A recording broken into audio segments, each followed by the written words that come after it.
Bonjour Camille. Bonjour. Bienvenue du coup chez moi aujourd'hui. Merci beaucoup d'avoir répondu à mon invitation pour participer à ce tout nouveau portrait inspirant. Donc Camille, toi tu es vétérinaire, mais pas une vétérinaire comme les autres. C'est pour ça que je t'ai fait venir aujourd'hui, que je voulais que tu participes à ces vidéos avec moi. Du coup, déjà, pour commencer, est-ce que tu peux te présenter et expliquer un petit peu ta pratique aux gens qui peuvent nous regarder aujourd'hui? Oui, donc je suis Camille Bailleul. En effet, je suis vétérinaire. Je fais partie des parcours atypiques, comme on dit. Je suis pas classable à ce niveau-là. Et en effet, je pratique en ce moment dans mon cabinet en acupuncture, en phytothérapie, en rééducation fonctionnelle sur les chats, les chiens et les chevaux à Rodez, dans le centre de l'Aveyron du monde. Voilà. D'accord, ok. Voilà. Du coup, comment t'es venue finalement à devenir vétérinaire, déjà vétérinaire traditionnel, j'ai envie de dire. C'est voilà, quelque chose que tu avais depuis petite ou c'est venu avec le temps Et alors forcément, en sachant que j'allais venir dans une interview comme ça, je me suis quand même un peu reposé les questions. Je pense que c'était un rêve complètement secret. J'étais pas du tout une élève brillante, j'étais très travailleuse. Ça me plaisait beaucoup d'apprendre et j'étais très curieuse de plein de choses, mais j'ai vraiment ramé pendant toute la scolarité. J'avais des notes correctes, mais voilà, en travaillant vraiment beaucoup. Donc à la sortie d'un bac S, je me suis orientée sur un BTS en bioanalyse. Et pendant les BTS, il y a des stages plus ou moins longs à faire. Et moi, j'ai demandé plein de stages et j'ai été prise à l'école vétérinaire de Toulouse, dans une unité voilà, qui s'intéressait à tout ce qui est incidence des moisissures sur l'alimentation. Voilà, donc sur les toxines, tout ça. Donc c'était complètement rapport avec mon BTS, c'était pas directement sur les animaux, mais voilà, j'ai commencé à fréquenter l'école véto à ce moment-là. Et à la fin du BTS, mon maître de stage, un collègue de mon maître de stage, Didier Tardieu, me dit mais quand même, pourquoi tu continues pas? En plus, il y a une prépa à Rodez, à La Roque, donc au lycée agricole. Oh, je dis bah oui, au pire, c'est un an. Voilà, c'est vrai que ça peut être un positif. Et c'est vrai que j'ai beaucoup travaillé pendant cette année-là. En fait, quand on prépare ce concours-là, dans cette voie-là, on prépare le concours veto, plus des écoles d'ingé. Et moi, je pensais tellement pas être assez forte par rapport aux autres, parce que c'est surtout un concours, voilà, ça dépend contre qui on joue, on va dire. Que du coup, je m'étais dit, bon, école d'ingénieur, c'est très bien, voilà. Et sauf qu'en fait, voilà, j'étais admissible, c'est-à-dire que j'ai pu passer les oraux pour le concours veto, et après, j'étais admise donc en école vétérinaire. Et du coup, j'avais choisi Toulouse en premier. Donc me voilà embarquée là-dedans. Donc oui, bien sûr, j'ai toujours eu des animaux plus ou moins proches. Bien sûr, j'adorais ça, tout ça. Mais de là à en faire un métier, pour moi, c'était waouh, vraiment un pas énorme. Pareil, en école véto, j'ai beaucoup travaillé. Ça n'a pas été facile du tout, du tout. Et comme le métier de praticien, comme on le connaît, conventionnel, pour moi, c'était en effet pas quelque chose de gravé dans mon ADN depuis toujours. J'avais, en plus de l'école veto, fait des cours du soir pour valider des masters à la fac, pour pouvoir travailler en laboratoire. Ce qui fait qu'en 5e année, donc l'école veto c'est sur 5 ans, et la 5e année c'est la spécialité. Et donc on choisit soit du faire du chien, du chat, des chevaux, des vaches, enfin bon, il y a plein de choses comme ça. Et moi du coup je suis partie de l'école veto, je suis partie à la fac pour faire un master 2 en immunologie. Et du coup voilà, je suis sortie de l'école dans ce contexte-là avec déjà un double diplôme qui me permettait de choisir des choses un peu vastes, voilà. J'ai fait un max de stages dès qu'il y avait des vacances, dès qu'il y avait tout ça. J'ai été voir un peu à droite à gauche déjà chez les praticiens comment ça se passait. En parallèle de la dernière année là, donc de ce master, je bossais tous les samedis dans une clinique veto, la clinique du Vernet à côté de Toulouse, qui est devenue un centre super important et chez qui j'ai appris beaucoup de choses. Et voilà, les deux voies m'intéressaient beaucoup, c'était super passionnant. La recherche aussi, c'était pour moi important de m'impliquer là-dedans. J'avais vraiment besoin de faire un peu avancer les choses en immunologie. Après, c'était pour m'orienter surtout en cancérologie après. Donc voilà comment je me suis retrouvée après quelques années d'études, docteur vétérinaire comme ils disent. Voilà. Et tu as senti justement que finalement ce manque de confiance en toi que tu avais au départ, est-ce qu'au fur et à mesure du coup ça s'est un petit peu... voilà, tu as pu prendre confiance parce que tu voyais que tu y arrivais et parce que c'est des études quand même qui sont compliquées, comme tu le dis, qui demandent énormément de travail. Et tu as réussi. Et tu as très bien réussi parce que tu expliques en plus les cours du soir. Enfin, tu te remettais en plus une charge de travail supplémentaire. Ouais, je l'ai pas du tout vécu comme ça. Ah ouais? Ah ouais, non, je suis sortie de là en grande difficulté. Ouais. D'accord. Ouais, très difficile. J'ai clairement pas le même profil que la plupart. Enfin, c'est un peu ça a complètement changé. Là, les sélections en école veto ont vraiment évolué depuis mon époque, comme on dit. Mais vraiment, j'ai vraiment beaucoup travaillé, alors que les autres, ils faisaient quand même beaucoup la fête. D'accord, ok. Et du coup, voilà, l'écart était énorme. Moi, j'avais déjà ce BTS-là, j'avais une vie autour que les autres en sortant de prépa plus conventionnelle, on va dire, n'avaient pas forcément. Donc voilà, j'ai toujours senti un décalage et voilà, là où les autres, voilà, c'était pas la même relation en cours. Moi, j'ai quand même fait pas mal de repêches, j'ai pas mal trimé en plus. Donc non, je suis sortie de là, non, encore moins confiance en moi.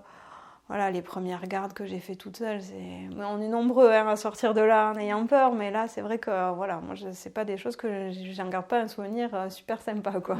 C'était quand même une grosse pression. Et voilà, le côté praticien où il y a la relation avec les gens. C'est sûr qu'à l'école veto, on ne nous apprend pas forcément ça, on nous apprend vraiment tout ce qui est médecine, ce qui est très important quand on est veto, bien sûr, mais il n'y a pas que ça non plus. Et donc là, c'est vrai que moi, heureusement que j'avais fait pas mal de stages parce que voilà, les premiers jobs veto, j'avais déjà un peu de recul sur ça. Mais en médecine en soi, ou quand je partais en chirurgie, c'était une pression de fou. Même si je connaissais l'importance de la chose, même si j'ai jamais fait d'erreur, comme tu dis, j'avais quand même... Voilà, au final, quand je raconte mon parcours, c'est une réussite, mais sur le moment, non, ça a été un peu compliqué, ouais. Ouais, d'accord. Ouais, ça a été un peu compliqué. Parce que du coup, tu faisais aussi de la chirurgie en tant que vétérinaire? D'accord, chirurgie, enfin tout ce qui était conventionnel, enfin le métier veto général, c'est gérer, disons, on va dire, ce qu'on appelle la bobologie, c'est-à-dire, quand nous on va chez notre généraliste, en première intention, il essaye de voir, il fait des prises de sang. En veto, on fait tout, quoi. On fait la prise de sang, on fait l'analyse, on fait la radio. C'est ça qui est fou, c'est qu'en même temps, on se dit, pour le veto, en fait, c'est encore plus multi... il y a plein de secteurs que tu fais, alors que finalement pour la santé de l'humain, c'est découpé en plein de petits morceaux et de personnes différentes en fait, et de compétences différentes. Oui. Alors que le veto, c'est lui qui a les compétences un peu sur tout, quoi, à part peut-être sur des grosses opérations, je suppose. Après, des choses un peu plus graves. C'est ça, on fait appel à des spécialistes, et il y a des réseaux qui se mettent en place, et les spécialistes n'existent pas depuis longtemps. Chez les chiens et les chats en tout cas, donc là plus ça y va, plus il y en a, donc plus on a des relais entre tout le monde. Mais c'est sûr que sur un quart d'heure de consultation, un quart d'heure quand ça déborde pas trop, il y a déjà écouter le problème, pouvoir faire le diagnostic, donc ça passe par observer l'animal, faire une prise de sang, faire la radio, faire une échographie, faire tout ce qu'on a comme matériel autour plus ou moins accessible, et pour pouvoir après faire un diagnostic précis et surtout aller sur le traitement, parce que le diagnostic en soi, même si les gens, c'est intéressant de savoir qu'il a telle ou telle pathologie, ils veulent surtout qu'il aille mieux. Et la partie traitement, c'est aussi un sacré choix, parce que même si on n'a pas autant de médicaments en médecine vétérinaire, il y en a quand même un bon peu. Ouais. Et moi, je me rappelle noter tous les noms des médicaments avant de rentrer, parce que du coup, j'ai fait une quinzaine de cliniques véto en tout, entre les stages et les jobs à droite à gauche. Du coup, noter à chaque fois qu'est-ce qu'il y a dans la pharmacie pour pouvoir déjà regarder ce qu'il y a et pour pouvoir ensuite le proposer aux clients, enfin aux patients ou aux clients, ça dépend, mais comme on dit. Mais du coup, c'était quand même quand on débarque là-dedans. Puis bon, après, ce qui est vraiment chouette dans ce métier-là aussi, c'est que j'ai fait pas mal de remplats et les vétos pour qui on bosse, ils nous donnent les clés et puis ils ont confiance, quoi. Ouais. Ils nous donnent, enfin voilà, on sait qu'on peut les appeler le plus souvent sans trop de soucis, mais voilà, il y a vraiment un échange et puis bon, ils ont besoin de remplaçants et nous on a besoin quand on démarre, on a besoin de premier boulot, donc il y a des choses qui s'installent et moi, dans l'ensemble, je garde un très bon souvenir de ces remplats-là. De vétos qui partaient juste les vacances et qui me laissaient toutes les clés, qui donnent les clés de chez eux, parce que ils sont vraiment très accueillants. Ça, c'est vrai que dans l'ensemble, ça s'est passé vraiment bien. Même si c'était des grosses périodes de stress. Ouais, donc finalement, tu n'as pas choisi la simplicité pour ton épanouissement aussi, parce que si tu étais quelqu'un qui manquait de confiance, tu es quand même allé jusqu'au bout de tout ça. Et finalement, avec encore des choses au bout finalement qui restaient à éclairer, parce que c'était pas si épanouissant que ça pour toi finalement. C'était beaucoup de stress.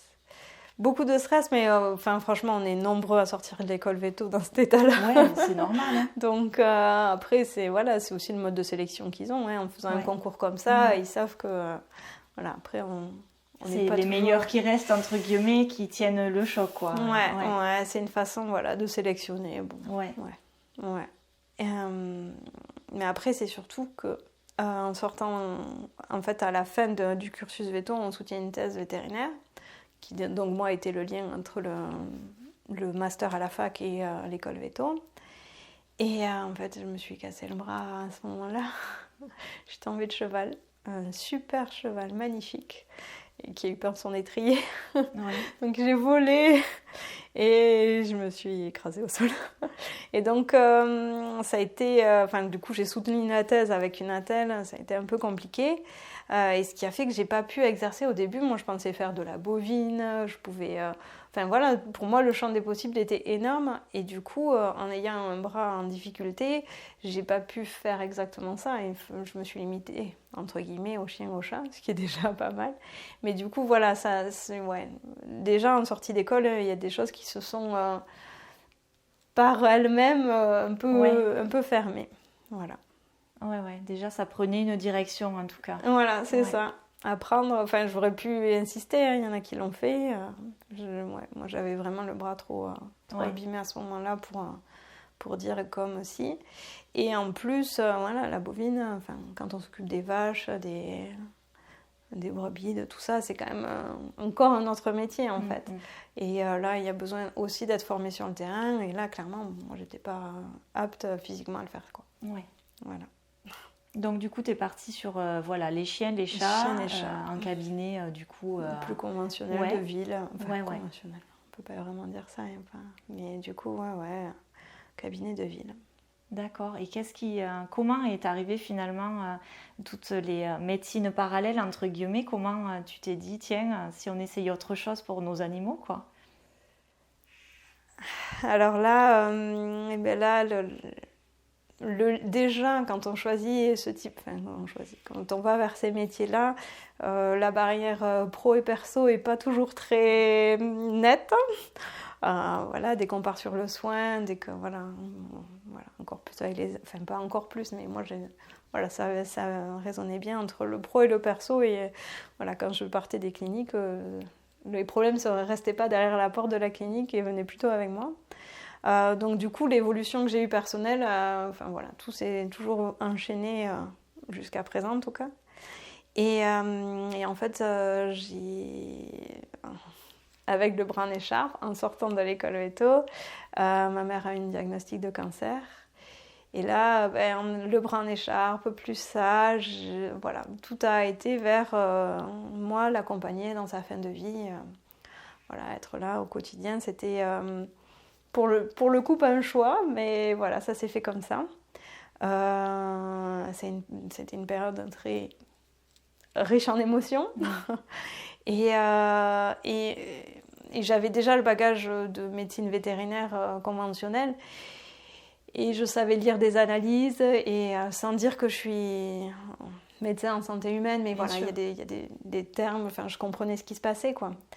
Et bon, je l'ai vu en difficulté, et de plus en plus en difficulté, et voilà, en voyant que la médecine conventionnelle n'avait pas forcément toutes les solutions, en tout cas pour le quotidien, quoi. Même si sur le long terme, le diagnostic était posé, si voilà, les traitements étaient mis en place, voilà. Sur le quotidien, 24 heures sur 24, il n'y avait pas forcément toujours de solution. Donc là, déjà, voilà, ça a été déjà une première petite prise de conscience, on va dire. Et à la sortie de ça, ben, voilà, tout s'est enchaîné sur moi, et j'ai commencé à avoir, moi, des symptômes physiques. Des choses que la médecine conventionnelle ne savait pas traiter, n'arrivait pas à diagnostiquer, n'arrivait pas... Donc plus ça y allait, plus moi j'étais en difficulté physique, et moins j'avais de solutions. Donc du coup, voilà, ça devenait un peu compliqué pour moi. Là, j'ai commencé à faire un peu moins de remplacements, et là, j'ai trouvé des postes dans l'industrie, en fait, avec des startups qui vendaient des traitements contre les cancers. Et à chaque fois, je m'occupais donc de la santé animale pour essayer de développer des solutions sur ça, pour les vétos sur le terrain. Donc c'était encore une fois passionnant, ça m'a fait beaucoup voyager, rencontrer plein de monde. C'était super, super, mais plus ça y allait, et plus le physique ne tenait pas, quoi. Et sans solution allopathique, comme on dit, ou enfin, voilà, conventionnelle, je ne sais pas trop comment on les appelle, en fonction des gens, ils n'ont pas tous les mêmes termes. Et donc du coup, au bout d'un moment, moi j'avais déjà eu des séances d'acupuncture qui avaient toujours eu un super effet. Au bout d'un moment, je me suis dit, ça ne sert à rien d'aller chercher des thérapeutes ou des praticiens ou des spécialistes, enfin, que ce soit en médecine conventionnelle ou des choses un peu moins conventionnelles, on va dire. Au bout d'un moment, j'ai qu'à chercher moi mes solutions, et puis on verra où ça nous mène. Et en termes de formation vétérinaire en acupuncture, ça fonctionne. Il y a 2 écoles en fait qui proposent ça à Paris. C'est sur 12 sessions de 3 jours par mois à peu près, donc ça dure une grosse année en fait. Et donc c'est sur Paris. Et à ce moment-là, le budget pour aller 3 jours par semaine à Paris, plus l'école, plus le fait que je voyageais déjà pas mal, j'arrivais pas à intégrer ça, enfin à me dire que j'allais passer 3 jours comme ça. Donc ça m'a un peu... j'avais envie, mais je voyais bien que c'était pas ça la solution. Donc c'est là que j'ai commencé à gratter un peu. Et en fait, à ce moment-là, je vivais à Toulouse. Et à Toulouse, il y a plusieurs écoles, plusieurs académies en médecine traditionnelle chinoise. Donc la médecine traditionnelle chinoise, ça comprend, dans tous les piliers que ça représente, ça comprend l'acupuncture. Et du coup, il y a cette école-là qui existe. Ah oui, mais tu le connais, oui, t'as qu'à la faire. Et bref, et donc je me suis retrouvée embarquée en première année de médecine chinoise à Toulouse comme ça. Et du coup, je te coupe juste, c'est en médecine traditionnelle chinoise, mais pour humains, voilà, c'est pas forcément pour les animaux. Et non, c'est même pas du tout pour les animaux, parce que les Chinois ils sont quand même particuliers dans leur relation avec les animaux. Et nous aussi, on est particuliers, mais bon, c'est différent, c'est différent. Et du coup, me voilà débarquée en première année en médecine chinoise, donc à l'Académie Wang de médecine chinoise à Toulouse. Et donc première année, déjà, rentrer dans cette voie-là, entendre des choses qui sont pas celles que j'entendais jusque-là, mais par contre, alors, c'est l'école que j'ai faite, donc je sais pas si toutes les écoles sont comme ça, mais dans cette académie-là, c'est des choses très scientifiques. Alors quand on parle de scientifique en médecine traditionnelle chinoise, ça paraît... mais pour le coup, vraiment, on avait des choses très carrées, avec des choses pas...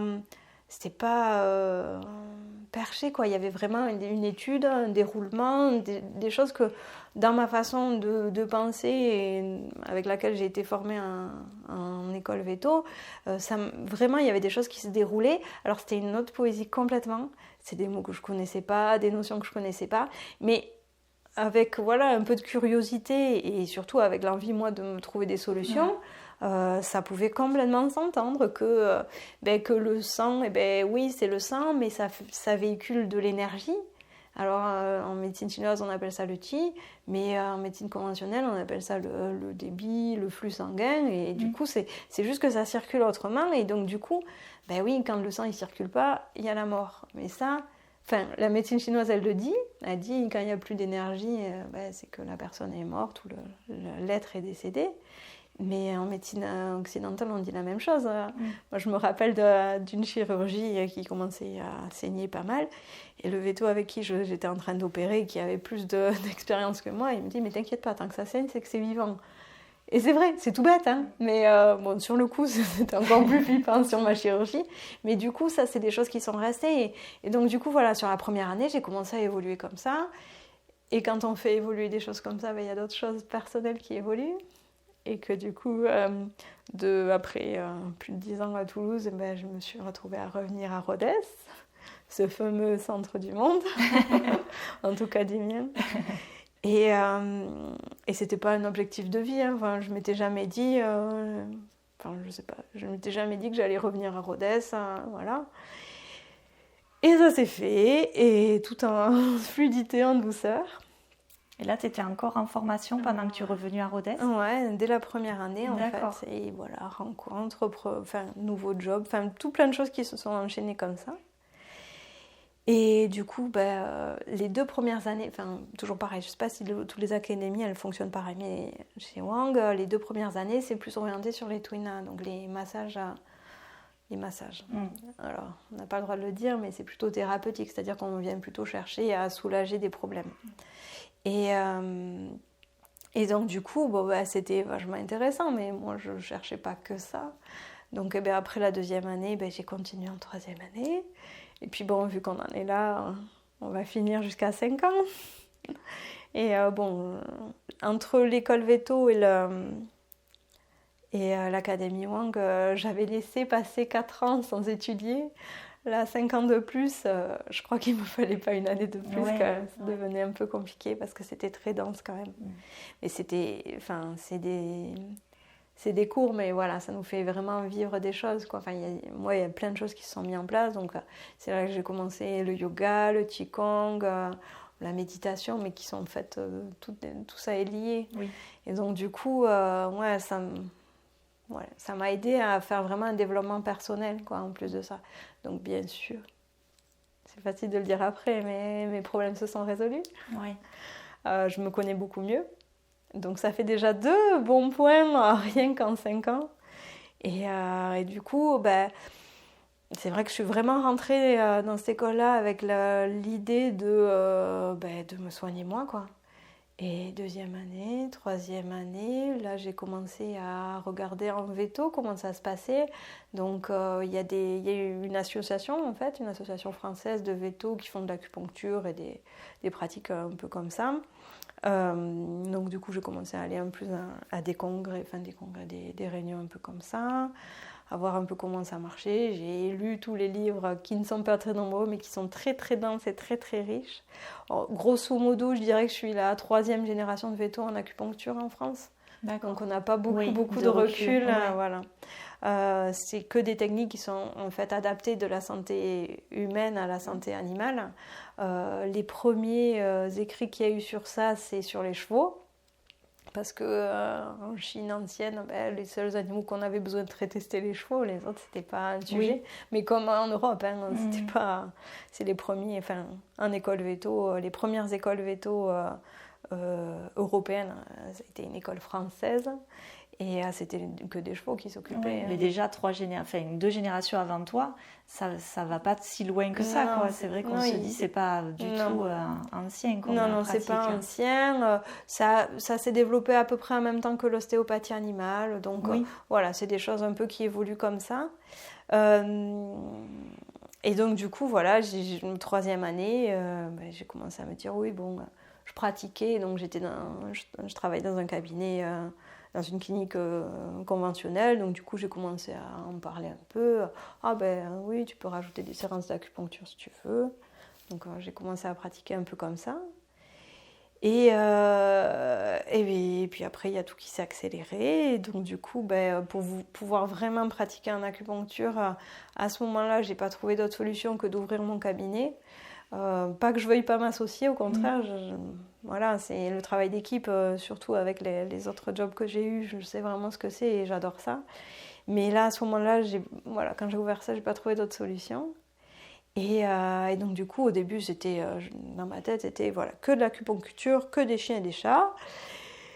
Et puis acupuncture plus phytothérapie, parce qu'en avançant dans les années de médecine chinoise, en fait, on apprend tout ce qui est pharmacopée chinoise. Et ça, c'est quand même un autre pan. C'est pas l'équivalent de la phytothérapie européenne. C'est pas l'utilisation des plantes tout à fait pareil, parce que c'est pareil, c'est la poésie qui est derrière qui dit pas exactement les mêmes choses, mais n'empêche que c'est les mêmes plantes à la fin. Donc, c'est juste une façon d'ordonner ses idées qui n'est pas tout à fait pareille.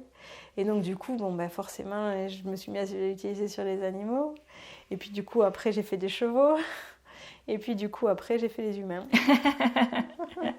De manière complètement logique. La boucle est bouclée. Et ouais, c'est ça. C'est ça. Ouais. Du coup, voilà, c'est vraiment le personnel et le professionnel qui sont vraiment liés. Et là, ce qui fait que... Aujourd'hui, je peux vraiment dire que c'est épanouissant des deux côtés et vraiment, oui, ressourçant, quoi. C'est les consultations que je fais, c'est vraiment à chaque fois des moments... moi, j'adore, quoi. Après, la limite que j'ai avec ce travail-là, c'est que je ne vois que des animaux, ou des gens, d'ailleurs, malades. Oui. Ils viennent me voir que quand ils sont malades. Alors, je ne peux pas dire que j'ai hâte d'avoir de plus en plus de patients malades. Mais par contre, quand ils viennent, je suis ravie de les recevoir. Oui, mais après, c'est une histoire de rencontre aussi. Donc, certes, le contexte n'est peut-être pas forcément le meilleur, mais je crois que c'est aussi permettre à des personnes aussi de pouvoir exprimer ce qu'ils ressentent, même au travers de leurs animaux, parce que je suppose qu'il doit y avoir quand même un parallèle entre l'état... émotionnel et physique de l'animal et l'état émotionnel et physique de son maître. Léger lien. Et c'est fou parce que je trouve que du coup, tu fais une pratique qui est vraiment... qui est complexe à la fois parce que voilà, tu vas aller traiter des choses qui forcément... tu vas avoir l'échange avec le maître, mais l'échange avec l'animal va être beaucoup plus intuitif. Et je pense qu'il y a quand même une part aussi de connaissance, bien sûr, de l'animal, mais... je trouve que ça a forcément développé ton côté intuitif de façon fabuleuse parce que là, voilà, tu n'as pas le langage, donc tu vas forcément aller vers des choses un peu plus subtiles. Et moi, c'est ce qui me parle aussi, donc forcément, je suis sensible à ça. Et forcément, je pense que tu arrives à avoir une analyse de l'humain et de l'animal que tout le monde ne peut pas avoir non plus avec tout ça, quoi. Ouais, après, je reste persuadée que... n'importe quel veto va vers ça parce qu'en effet ils n'ont pas la parole, donc à un moment même si même les plus grands spécialistes font plein d'analyses de laboratoire pour vraiment certifier que derrière on est obligé d'avoir un petit peu de ressenti parce que ça fonctionne comme ça. Donc ça, je pense que de toute façon par des années de pratique conventionnelle j'allais vers ça. Et après, c'est sûr que j'ai encore plus travaillé avec la médecine chinoise. Je le lis un peu autrement et c'est vrai que c'est toujours des moments très doux et très beaux quand, dans ma tête, en tout cas, tout s'organise et que je fais le lien et que pour moi, c'est OK, quoi.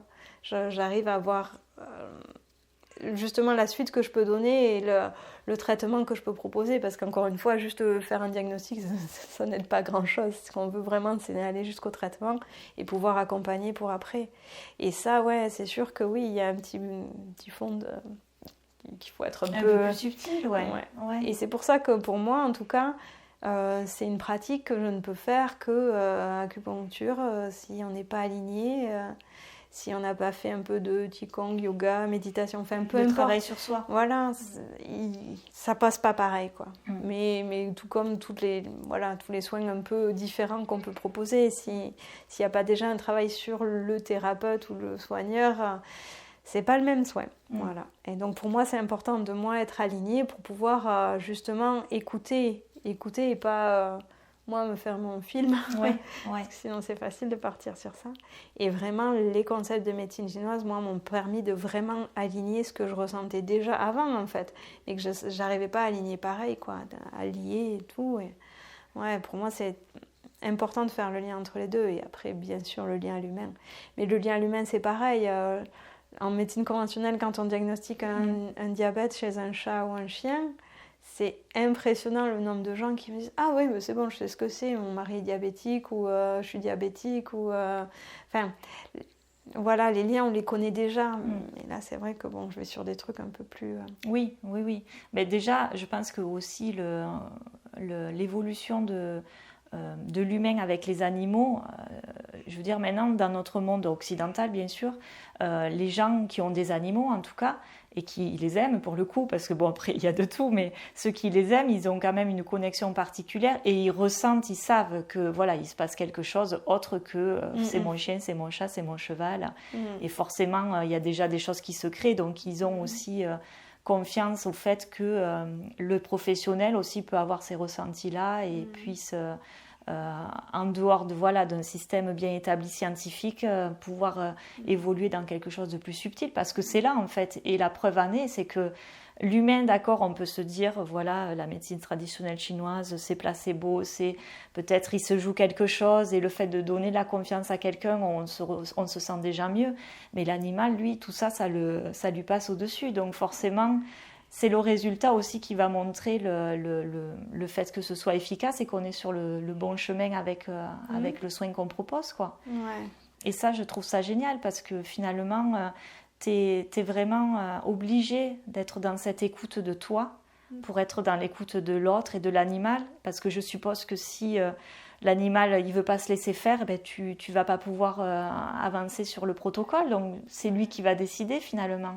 Et c'est pas ce qu'on fait forcément quand on accompagne des humains en médecine traditionnelle ou parce qu'il y a des contraintes aussi qui sont autres que voilà, il faut avancer, il y a des protocoles, il y a des choses à faire et c'est comme ça. Et du coup là non, on va vers quelque chose de beaucoup plus centré sur toi et du coup sur l'autre et sur l'animal et sur le maître ou la personne que tu reçois. Et ça, je trouve ça extraordinaire, quoi.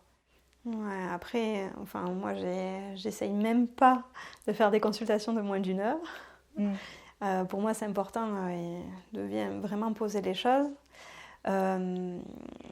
Après, c'est pareil, il y a des vétos en acupuncture aux États-Unis. Ouais. Ils adorent ça. C'est d'autres façons. Ils ont par exemple des tables en fait qui sont quadrillées d'élastique en fait. Et donc du coup l'animal ils le prennent, ils le mettent dans ce quadrillage là, donc en fait il peut plus bouger, il est coincé. Okay, ouais. Et donc de là on peut mettre des aiguilles et rajouter de l'électroacupuncture, c'est-à-dire au bout des aiguilles rajouter un courant électrique. Alors c'est une technique qui est super intéressante, qui est super efficace, qui pour le coup a été prouvée d'un côté scientifique, qui a vraiment il y a eu des grosses études sur tout ça. Bon, la médecine plus conventionnelle n'entend pas ces preuves-là, mais bon, peu importe. En tout cas, on a avancé sur ça, justement sur des choses très factuelles. Moi, je suis pas du tout dans ça. Ouais. Moi, je sais pas les contenir. Enfin, je sais pas. Bien sûr, je sais le faire et j'ai su faire avant, mais je suis pas dans ça. Et donc, avec les aiguilles, on est d'accord que c'est des toutes petites aiguilles qui vont sur des points très précis, sur un animal qui bouge. Et avec ça, on va juste proposer au corps. Je peux pas le forcer à aller à fonctionner d'une façon que moi j'ai l'impression que pour lui ça serait bien.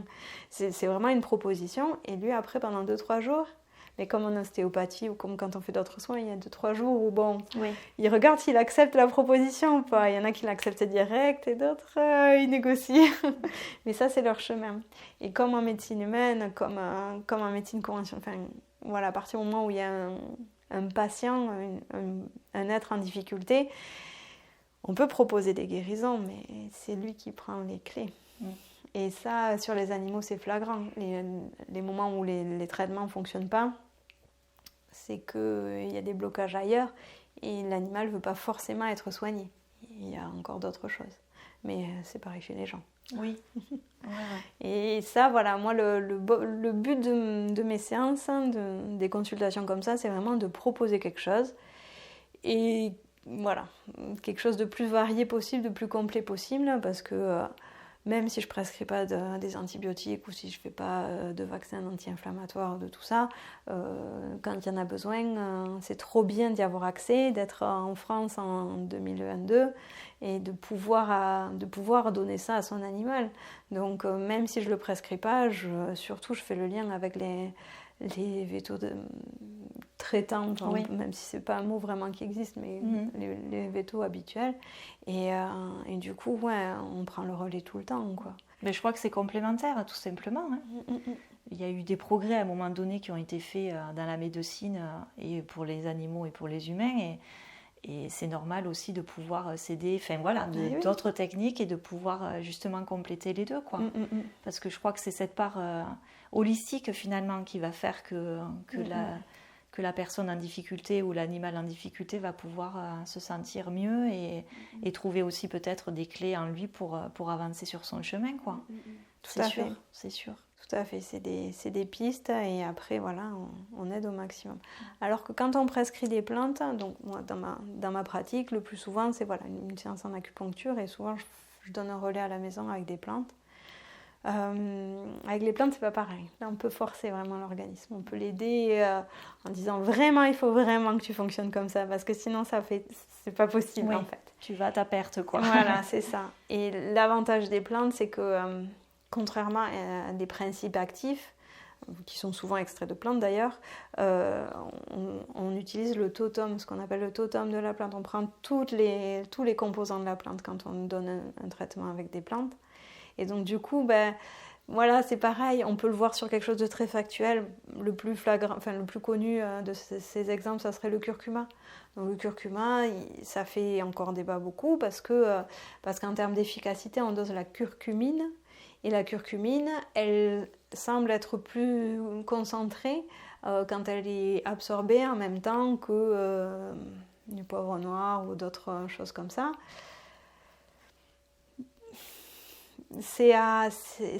Ça dépend des pathologies parce qu'en fait, c'est pas que la curcumine qu'il y a dans le curcuma, il y a plein d'autres choses. Et donc du coup, moi, dans ma façon de voir les choses, parce que pareil, je m'appuie sur les théories de médecine chinoise qui ont plusieurs millénaires, même qui ont su évoluer avec leur temps, mais bon, qui sont quand même basées sur des choses très anciennes. Moi, le curcuma, je donne en entier et mélangé à d'autres plantes et pas forcément sur les concentrations les plus fortes pour avoir le max de curcumine. Parce que pour moi, c'est pas que ça qui est important. Et du coup, voilà, pour moi, en proposant des plantes, ça permet à la maison de prendre le relais, de pouvoir soigner son animal par soi-même aussi, d'être impliqué parce que voilà, je suis pas vendeuse en fait, hein. Les gens, moins je les vois et mieux c'est pour eux. Donc je veux pas vendre des consultations tous les mois pour que les gens, ils savent qu'après ça va mieux, mais bon, c'est pas la solution sur le long terme. Voilà, donc du coup prendre le relais avec les plantes pour moi c'est important. Et du coup, ça se présente comment? C'est des synergies que tu fais de plantes, en fait, toi-même? Alors ça, je peux proposer ça. Ça dépend des pathologies, en fait. Okay. Alors, il n'y a pas beaucoup de produits disponibles en médecine vétérinaire. Ouais. Du coup, pour les plantes, il y a quelques labos qui font ça. J'ai été grattée, en fait, sur certains labos où j'ai été quand même demandée d'où venaient les plantes. L'éco-responsabilité, c'est important de plus en plus d'une manière générale dans notre société. Et moi, voilà, c'est quelque chose qui vibre vraiment fort pour moi. Je ne veux pas avoir à donner un traitement et abîmer la flore et la faune de l'endroit, quoi. Oui. Donc pour moi c'était important d'aller vérifier ça. Donc j'ai une petite liste d'une quinzaine de labos que j'ai été un peu plus chercher. Alors après c'est toujours pareil, à un moment il faut quand même un peu faire confiance. C'est pas parce qu'ils le disent, c'est pas parce qu'ils montrent les analyses que on ne sait pas toujours tout. Mais bon, voilà. Moi, j'ai une petite liste de labos, sans dire que c'est les seuls, hein. Il y en a plein d'autres sûrement qui travaillent très bien, mais bon, voilà, ceux-là, je les connais un peu mieux. Et donc là, il y a des formules qui sont déjà préparées, voilà, sur des choses un peu conventionnelles. Voilà, par exemple, là, on arrive à l'automne de médecine chinoise, pour rebooster les défenses immunitaires, pour arriver comme il faut là dans l'hiver. Voilà, il y a des choses standards, on part sur ça. Mais après, voilà, sur des choses un peu plus où il y a des choses qui se mélangent Oui, et précises, tout. Voilà. ouais. Là, je préfère mélanger moi et du coup après faire préparer en pharmacie. Oui. Et du coup, c'est des préparations sous quelle forme? Liquide. D'accord, ok. Ouais, liquide Ouais. plus ou moins sympa à faire avaler. Oui, c'est sûr. Autant sur les chevaux, c'est des herbivores, donc le plus souvent, au Oui. contraire, ils adorent ça. Les chiens, bon, le plus souvent, ils sont quand même sympas. Et puis, il suffit d'avoir quelques astuces. Même si je pense fort à tous ceux à qui j'ai prescrit des choses et qui n'arrivent pas à le donner. Et après, les chats, c'est encore différent. Parce que les chats, c'est quand même plutôt carnivore. Ouais. Donc, du coup, les plantes, ça leur parle pas trop. Et donc là, je pars plutôt sur de la gémothérapie. D'accord. Qui est en fait l'utilisation du bourgeon. Donc là où il faudrait 1 millilitre de plante, il faut une goutte en gémothérapie. Donc c'est pas forcément plus facile, mais enfin ça n'a pas meilleur goût, on va dire. Mais par contre, en quantité, il y en a moins à donner, donc des fois c'est moins galère. Parce que c'est sous forme de pipette, liquide. D'accord. Mais donc du coup, c'est vraiment quelque chose de différent de tout ce qui est phytothérapie qui peut être donné à l'humain en fait. Tu vas pas partir sur les mêmes plantes et c'est les labos que tu parles, c'est des labos c'est pas forcément pour les animaux ou Ils ont une santé animale. Ah d'accord, ok, ouais. d'accord. Parce que finalement c'est la même chose que pour les humains, je suppose. Oui, c'est pas formulé exactement pareil, c'est à peu près ça. Après, en étant veto, on est obligé, c'est normal de le faire, de respecter ce qu'on appelle la cascade de médicaments, c'est-à-dire qu'à un animal, on prescrit d'abord le médicament qui a une autorisation sur le marché lié à ça, et puis s'il n'existe pas, on peut dévier un petit peu, et puis dévier encore plus en fonction de... Et donc, en proposant des plantes comme ça, j'ai le lien entre les deux. Maintenant oui... c'est des êtres... le métabolisme de base, c'est le même. Donc oui, ça répond aux mêmes plantes. Ouais. Après, sur les humains, là, je fais vraiment plus confiance à la pharmacopée chinoise, où là, en fait, c'est des formules ancestrales qui sont, pareil, remises au goût du jour, mais qui ont su évoluer avec les maladies actuelles, mais qui restent d'autres conceptions. En pharmacopée chinoise, on peut utiliser, par exemple, de la coquille d'huître pour les choses les plus soft. Après, il y a beaucoup de choses qui sont interdites en Europe, que culturellement on ne pourrait pas se permettre. Oui, bien sûr. Mais et voilà quoi. Oui, c'est ce qui est intéressant aussi, c'est qu'il y a une espèce d'adaptation aussi au monde occidental, parce que forcément les plantes ne sont pas les mêmes, on n'est pas sur le même lieu.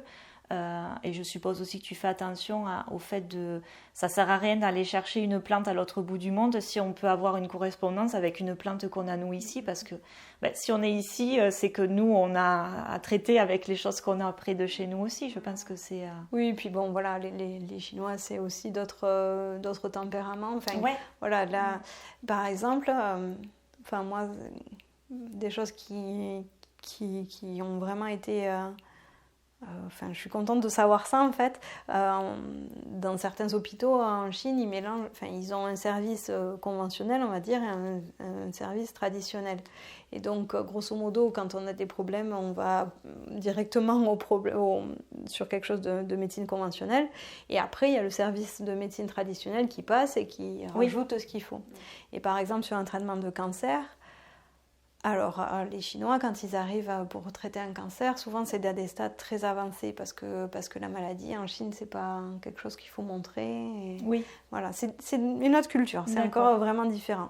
Et ce que je parle, c'est vraiment une généralité. Donc, il y a vraiment des adaptations, mais bon, bref. Le stéréotype, on va dire, le truc qui, moi, me permet de conceptualiser, on va dire, c'est donc quelqu'un qui arrive dans un hôpital comme ça, à un stade très avancé de cancer.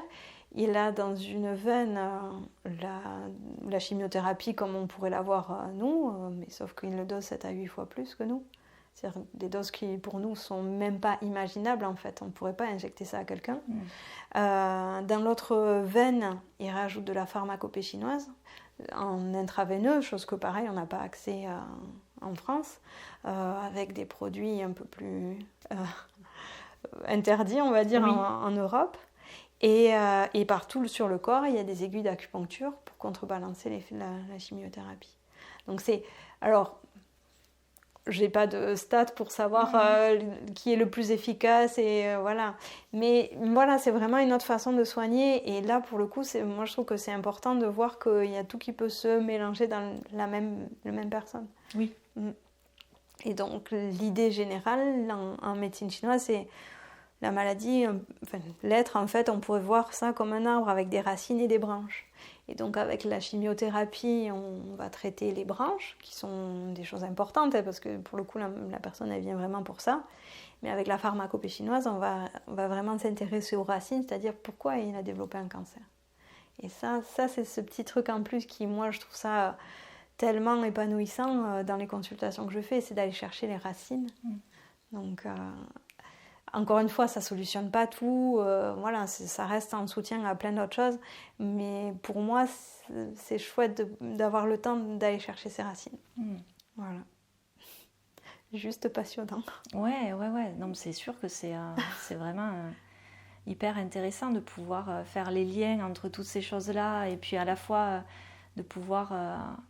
être parti finalement de vétérinaire plus traditionnel pour finalement évoluer vers quelque chose pour toi en fait et pour toi aller mieux, prendre confiance en toi et puis voilà, développer aussi toi-même ton propre potentiel et ta propre confiance et voilà, du coup ouais, de pouvoir avoir tu as réussi à faire finalement le lien entre tous ces petits morceaux de toi qui avaient besoin aussi d'être vus et je trouve que c'est super intéressant d'être arrivé là aujourd'hui quoi. C'est une sacrée évolution et ouais, un sacré métier que tu proposes aussi et que voilà, cet accompagnement, je le trouve vraiment super quoi. Merci. Vraiment.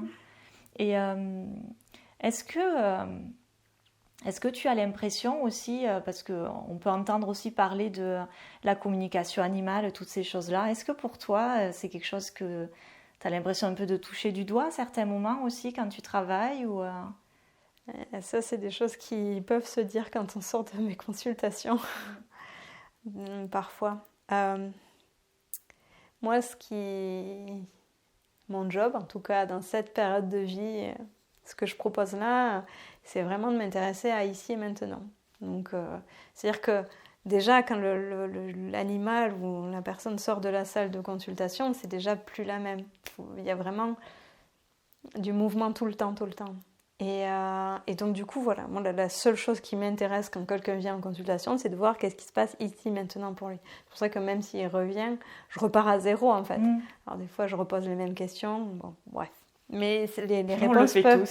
voilà, les réponses ont parfois évolué. C'est vrai. Et donc du coup, cet ici et maintenant me fait aller sur... en communication animale, on peut par exemple demander est-ce qu'il aime son panier ou est-ce que le cheval il aime bien sauter ou tout ça. Et alors ça, c'est vraiment pas intéressant pour moi. Je sais pas comment dire. D'accord. Je dis pas que c'est pas important, que les gens n'en ont pas besoin de savoir ou qu'il n'y a pas des gens compétents pour répondre à ça. Mais alors ça, c'est vraiment pas moi ce qui me parle. Après, c'est vrai que ça fait des années que je fais ça, que je vois les choses différemment, que je fais des liens différents. Et que du coup, j'en viens à dire des choses qui, moi, me paraissent évidentes en voyant l'animal. Et du coup, ça pourrait faire penser à de la communication animale. Mais enfin, moi, c'est vraiment la façon que moi j'ai de voir le corps de l'animal. Et il me parle, mais il me parle avec des mots qui ne sont pas forcément ce qu'on attend quand on parle de communication animale. Voilà, moi, le jeu, il reste dans cet endroit-là. Après, la communication, pour moi, est liée tout le temps. Enfin, c'est le principe d'être humain et d'être en communauté avec d'autres. Mais comme on peut faire avec un bébé qui parle pas, mais on sait très bien qu'on communique. Enfin, voilà, on a tellement... Enfin, c'est une façon de voir les choses. Et moi, je suis plus dans ça que de vraiment aller décrypter qu'est-ce qui s'est passé avant son adoption ou pourquoi il a mal à la patte gauche et pas à la patte droite. Voilà, pourquoi il a eu cet accident. Ça, c'est vrai que ça, c'est pas... Enfin, moi, ça me parle pas, ça. Je dis pas que c'est faux, mais ça me parle pas. Après, c'est sûr qu'il y a un mouvement qui va de plus en plus vers ça. Les gens, voilà, sont en attente de ça. Et c'est la même chose que je disais tout à l'heure. Pour moi, tant qu'on n'est pas aligné en tant que thérapeute ou que, quand on veut aider, si on veut trop aider, des fois, ça dévie un peu. Voilà. mais comme dans n'importe quel métier, en fait. Donc ouais, pour moi, c'est important de faire ici et maintenant, et après... D'accord. Et est-ce que du coup, en soignant du coup l'animal, est-ce que ça te donne des informations sur le maître et aussi en même temps une certaine légitimité à lui proposer aussi des choses pour lui finalement, puisque tu fais pas que les animaux, tu vas faire aussi l'humain maintenant avec cette pratique. Et est-ce que du coup voilà, ça t'arrive de pouvoir... Parce que je suppose qu'il y a une discussion qui se met aussi en place avec le maître et qu'il va raconter ses petits soucis aussi et tout ça, c'est sûr. Mais donc, comme un veto traditionnel, conventionnel, oui. Le lien il est énorme. Mais le veto traditionnel, il peut pas proposer quelque chose non plus. Donc, Après, alors c'est pareil, je suis pas une vraie vendeuse de séances. Donc voilà, ils savent plus ou moins que je le fais, donc voilà, ça peut dévier après sur une consultation pour eux. Après, c'est parfois un peu compliqué parce qu'en effet, on vit avec, on a un quotidien avec nos animaux 24/24, on est tout le temps en train de se demander est-ce qu'il a à boire, est-ce qu'il a à manger. Enfin, quand je dis on, c'est... Voilà, quand on est avec et quand on s'en occupe comme ça. Donc c'est vrai que le lien, il est énorme. Et ce que je rencontre quand même très fréquemment, c'est des personnes qui ont peur que, elles, en n'étant pas bien, c'est ce que ça donne la maladie à leur animal. Et ça, alors bien sûr que les liens ils existent, mais comme dans une famille d'êtres humains sans animaux, tout le monde s'influence, tout le monde se communique des choses. Après, pour moi, il ne faut pas oublier le libre arbitre de ces animaux-là. C'est des entités à part entière. Si elles ont choisi de partir sur une maladie, enfin choisi entre guillemets, si leur corps exprime des choses dans le physique, elles avaient plein d'autres façons de réagir. Elles ont été vers ça parce qu'elles ont un passé, parce qu'elles ont aussi leur maman et leur papa, parce qu'elles ont eu des expériences aussi. Alors même si elles sont dans un environnement où il y a quelqu'un qui a des difficultés et que le lien est fait parce que ça fait des années qu'on vit ensemble, ils ont quand même leur libre arbitre. Et du coup, pour moi, c'est important de dissocier les deux, même si c'est très souvent que la consultation de l'un parle à l'autre, sans souci, quoi. Mais voilà, ça c'est à eux de faire le lien. Mais pour moi, c'est important que les gens ne pensent pas que parce qu'eux, ils sont pas bien, leur animal va pas bien. C'est pas tout à fait pareil. Enfin, je sais pas si j'étais très claire. Si, c'est très clair, ouais. Mais c'est vrai qu'on a tendance à faire ça quand on a un animal. Et puis, il y a aussi on peut se dire que voilà, parfois l'animal prend aussi notre mal aussi quand il y a besoin aussi, parce que c'est comme ça. Et je trouve que c'est intéressant ce que tu dis aussi sur le fait que c'est une entité à part entière. Donc, elle a aussi son chemin, l'animal a aussi son chemin à faire. Et ça se passe comme ça parce que c'est aussi sa vie d'animal, quoi. C'est ça. Et après, bien sûr que on a, pour moi, la responsabilité en tant que propriétaire, gardien, accompagnant, il y a plein de mots pour définir ça. Pour moi, c'est de faire un cocon. Tu vois ce que je veux dire ? C'est-à-dire proposer une alimentation qui est adaptée. Pouvoir traiter contre les parasites quand ils sont un peu trop présents. Pouvoir faire que s'il ne s'entend vraiment pas avec un autre animal qui croise régulièrement, on essaye de ne pas le croiser. Enfin, des choses qui... un endroit tranquille où il aime bien être, des jeux qu'il aime bien. Pour moi, tout ça fait partie du job de celui qui vit avec. Maintenant, après, s'il développe une maladie, ça, c'est encore autre chose. Mais voilà, c'est sûr que si on lui donne à manger n'importe quoi, qu'il est farci de puces et qu'en plus on le met dans le garage alors qu'il n'aime pas du tout ça, c'est pas qu'on le maltraite du tout, mais c'est que du coup s'il fait une maladie, c'est bon, voilà, il y a peut-être aussi quelque chose qui va pas aussi. Il répond aussi à son environnement. Pour moi, de proposer quelque chose, mais comme n'importe quel être de la famille qui vit sur le même toit, quoi. Nos enfants, on essaye de ne pas leur donner à manger n'importe quoi. On essaye, j'ai bien dit. On on les amène chez le médecin s'il y a quelque chose. Enfin, on essaye de... Voilà, pour moi, le job, il est là. Après, s'il y a des maladies qui se posent, mais comme les enfants, bien sûr que le lien avec les parents, il est énorme, mais tous les enfants de la fratrie ne feront pas le même problème en ayant les mêmes parents. Donc voilà, pour moi, c'est ça ce qui est important. Et ouais, je passe aussi pas mal de temps sur la nutrition, sur parler de ce qu'on mange, enfin, ce que mange l'animal. Après, je pose aussi des questions qui... Est-ce que votre animal, il préfère le chaud ou le froid? Et ça, c'est très important pour moi. Mais c'est pas facile à répondre tout le temps. Oui, c'est vrai. Il faut justement les connaître suffisamment. Mais pour moi, justement, pour le diagnostic en médecine chinoise, j'ai vraiment besoin de ça. Voilà. Oui, puis c'est une question aussi d'observer son animal finalement. Et ça, c'est vrai que voilà, ça demande quand même une attention particulière de voir des petits détails qui peuvent alerter sur certaines choses, c'est sûr. Et alors déjà, voilà, en médecine conventionnelle, dans une consultation veto normale, on va dire, on écoute un peu le propriétaire parce que justement, c'est lui qui le connaît le plus, même si en étant vétérinaire, on connaît la médecine et on sait comment ça marche. Le propriétaire, il y est 24/24 avec son animal. Donc ça, on l'écoute. Mais là, c'est vrai qu'avec des consultations qui durent 1 heure, je l'écoute encore plus.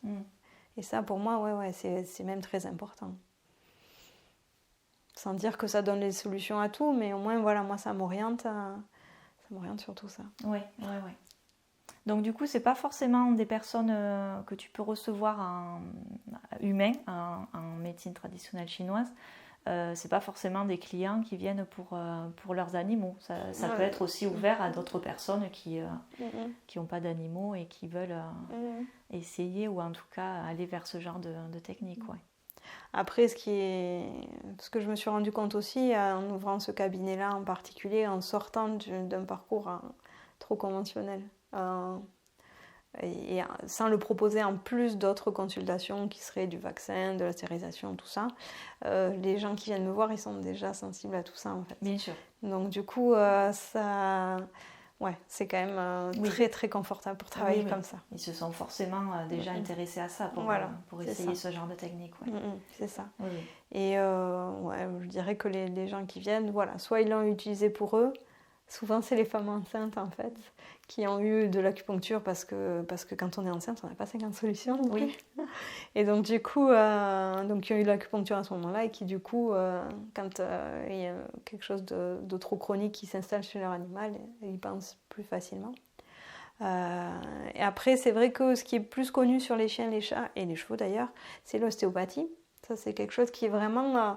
en quelques années, a vraiment pris de l'essor et propriétaire très rapidement sur une boiterie, un chien qui boite ou un cheval qui a un peu mal au dos, très rapidement on peut appeler l'ostéopathe, alors soit vétérinaire, soit un ostéopathe animalier qui n'est pas forcément vétérinaire. Mais voilà, du coup il y a des solutions comme ça. Ça serait une voie très simple, entre guillemets pour moi. Mais alors ça ne me parle pas du tout l'ostéopathie. Alors c'est super intéressant, je fais appel des thérapeutes en ostéopathie pour moi ou pour mes animaux, mais moi ça ne me parle pas. Voilà. Ouais, mais ça je crois que c'est intéressant aussi parce que dans tous les domaines du mieux-être et en général, que ce soit pour les animaux ou les humains, il y a tellement de techniques différentes. Et qui, c'est comme tu disais, il faut que ça vienne vibrer à l'intérieur de soi pour pouvoir le proposer. Puis je suis assez d'accord avec toi dans le sens où déjà tout ce genre de choses on le fait déjà pour soi, quoi. Je pense qu'au départ, moi c'est pareil, quand je me suis installée, je me suis pas dit je vais en faire mon métier. Non, au départ c'était allez, je me plonge dedans pour me découvrir moi et voir quel chemin je peux faire avec ça et est-ce que ça peut m'aider. Et puis après c'est le fait de voir qu'il y avait des solutions qu'on a envie de partager tout ça, quoi. C'est ça. Mais je crois que exactement. Le but c'est déjà, comme tu dis, d'être déjà bien soi avec soi et pour pouvoir proposer une aide aux autres et que ce soit animal ou humain ou n'importe quoi. Je crois que l'important c'est d'être bien soi parce que c'est comme ça qu'on accompagne le mieux, quoi. Et d'être en constante finalement recherche parce qu'on est toujours en mouvement, il y a toujours des choses qui vont ressortir et des choses qui vont venir nous titiller et je crois que ça sera toute la vie comme ça, donc c'est ça qui est beau, je trouve, c'est qu'on peut être attiré par quelque chose à un moment et puis après ou non, ça ne nous parle plus et on va aller vers autre chose et c'est important de s'écouter, de savoir dans l'instant qu'est-ce qui nous parle le plus, quoi. Ouais, après, c'est sûr que quand je vois ma pratique aujourd'hui, ça n'a rien à voir avec le début. Et c'est surtout que dans ma tête, j'ai encore plein d'idées, quoi. Il y a encore plein de choses que j'aimerais arriver à organiser de manière encore plus fluide et tout. Et ça, c'est trop bien. La liste des formations que j'ai envie de faire, elle n'arrête pas de s'allonger. Ouais. Et ça, c'est vraiment passionnant. Mais parce que voilà, c'est ça. C'est pour moi, le pro et le perso, c'est complètement imbriqué. Ouais, c'est ton épanouissement personnel, quoi, et en ça fait, va au avec. départ. Ouais, ça va avec. Et ça, c'est voilà, le fait de partager tout ça, et qu'en plus il y ait des résultats, enfin voilà, c'est une vraie chance, ça, vraiment. À chaque fois que je démarre une journée, je me dis mais j'ai vraiment de la chance. Alors je l'ai provoqué, hein. J'ai un petit peu travaillé à cette chance. Ouais, c'est ça. Parce que finalement, tu vois, je pense que ton parcours, il est assez fabuleux pour ça. C'est que peut-être il a été semé d'embûches et difficile aussi à l'intérieur de toi. Mais en même temps, c'est pour arriver justement sur une meilleure compréhension de toi et des autres. Et je trouve que c'est fabuleux ce genre de parcours parce que ça apprend vachement, quoi. Ça apprend pour les autres aussi de voir que c'est possible et que même si on se sent en difficulté à un moment donné, on peut aller au bout de quelque chose et peut-être dévier à un moment donné et c'est pas grave. L'important c'est le résultat finalement et tout le chemin, c'est ça le meilleur, c'est le chemin qu'on parcourt, même s'il est des fois semé d'embûches, quoi. Après, vraiment encore plus avec le recul que j'ai là, je me dis mais ça, c'est accessible à tout le monde. Ouais. J'ai vraiment pas l'impression d'avoir fait quelque chose de hors norme. Vraiment, à la base, j'étais pas une étudiante, une élève hors norme. J'ai juste, entre guillemets, beaucoup travaillé. Et après, les choses se sont enchaînées. Et après, les rencontres, c'est sûr que ça fait énormément aussi. Et ça, voilà. Ouais. Je crois que c'est juste de se faire confiance aussi à un moment donné et de voir que peut-être, voilà, ce chemin-là, c'est peut-être pas celui-là, mais l'autre, il est peut-être mieux, quoi. C'est de s'écouter tout simplement, sans se comparer peut-être aux autres aussi et sans écouter aussi parfois ce que les autres voudraient qu'on fasse ou de nous, alors que non, peut-être c'est pas ça la vraie chose qui nous fait vibrer à l'intérieur, quoi. Disons qu'il y a un inconfort à sortir des sentiers battus, c'est évident. Et je dis pas que j'ai complètement intégré cet inconfort. Hein, j'ai encore des difficultés sur certains points, mais en fait, c'est rien par rapport à ce que ça a ouvert comme champ des possibles. Ouais. Et ça, waouh. Ouais, je crois qu'on le sent en plus, même si c'est inconfortable, on sent que c'est juste, tout simplement. Et c'est ça qui permet de se dire, ouais, là, je pense que je suis sur la bonne voie, quoi. Donc, c'est de belles expériences. Et justement, si je te disais que voilà, on se projette dans quelques années, est-ce que tu penses que ça serait... tu pourrais te tourner un peu plus vers l'humain, du coup, ou c'est quelque chose qui... Ouais. Parce que pour l'instant, c'est quand même plus... ton activité professionnelle, c'est plus quand même sur les animaux. Est-ce que tu penses que ça va s'élargir encore un peu plus? C'est ce que tu aimerais? Moi, dans mon idée, j'aimerais bien arriver à équilibrer, avoir un peu plus de chevaux, un peu plus d'humains, que dans la journée, ça soit un peu plus varié encore, même si, même en voyant que des chiens, c'est déjà très varié, parce que je peux, entre le chihuahua et rien que ça, bon.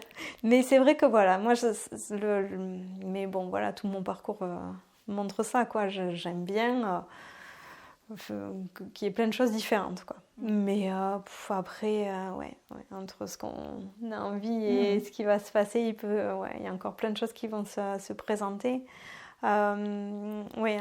C'est sûr que ce que en tout cas j'ai envie, c'est de continuer à proposer quelque chose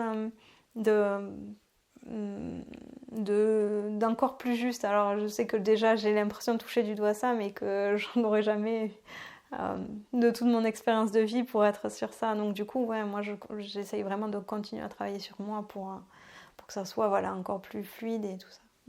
Et après, formation, là la prochaine, c'est sur avec des vétos